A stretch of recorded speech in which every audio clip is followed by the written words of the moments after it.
Planting some snowball cauliflower today.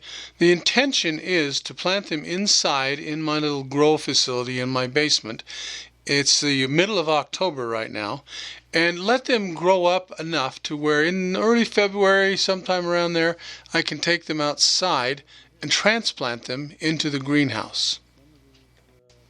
Now here you see, just 5 days later, a lot of them have sprouted, and they seem to be doing just fine at this point in time. See here, the snowball cauliflower that I planted here in this little pie tin, they're sprouting and they're doing quite well. Let me bring that up a little closer.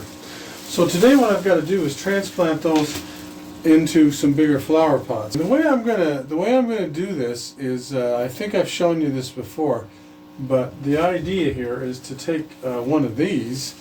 As you can see, there's there's like 6 or 8 plants in there, maybe more, and to basically soak this in and split it up into just a ball of mud, and then pull these cauliflower plants out of there, and then transplant them into the little pots that are soaked.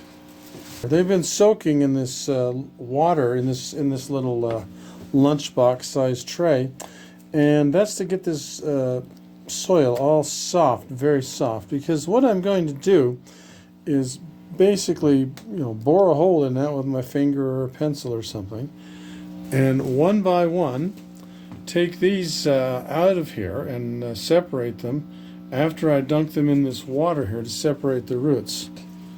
Basically what you do is you drop this in here and you tear off the outer.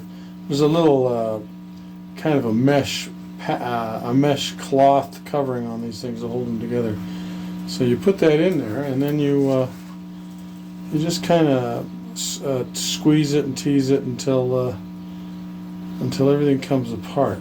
You get to the point where these roots come out. See, the plants come apart real easy. See that?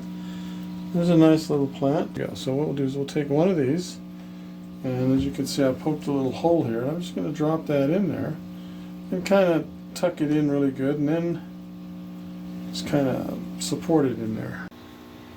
Okay, so there they all are in these little containers, and the reason I've got the containers primarily is so that I can keep a water level in there, so that we can make sure that these little transplants, these sprouts, stay good and soaked and good and watered until they get a good start on their own. Then we'll put them in a bigger flower pot and grow them that way. Well, it looks like after some time here and letting these grow, this one seems to be the only one that was viable. So I'm going to save this one, and we're going to keep it growing out here and try to get it to grow enough so that we can maybe plant it in the springtime outside. But that's disappointing. That's the only one that really survived. Some of these came up, as you can see, but they didn't like life or something. So we're going to clean these out, and we're going to keep this one, and that's the only one. Okay, so we removed it and put a little bit of water in the bottom of this container, and let's see, keep it growing like this.